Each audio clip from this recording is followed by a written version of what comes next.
Njihova vozila se vozijo po cestah prečudovite Slovenije, Italije, Španije, Avstrije.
No, po celotni vsebini današnje tekme je točka pozitivna, vsekakor ohranjamo svojo pozicijo, ohranjamo razdaljo do zasledovalca.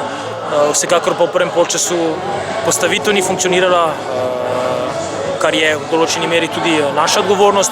In pa mentalno nismo bili na ravni, kateri moramo biti za tako tekmo in smo po zaslugi oddaljene 11 metrovke ostali v igri in prikazali v drugem polčasu bistveno drugačno sliko, boljšo postavitev, boljši smo bili v duelu, boljši smo bili v teku, v želji in si preko nekega pritiska ustvarili nekaj situacij, ki morda niso bile še dovolj zrele, ampak iz take tekme po tako slabem prvem polčasu je izjemno pozitivno, da smo ostali neporaženi in da zopet nismo prejeli gola.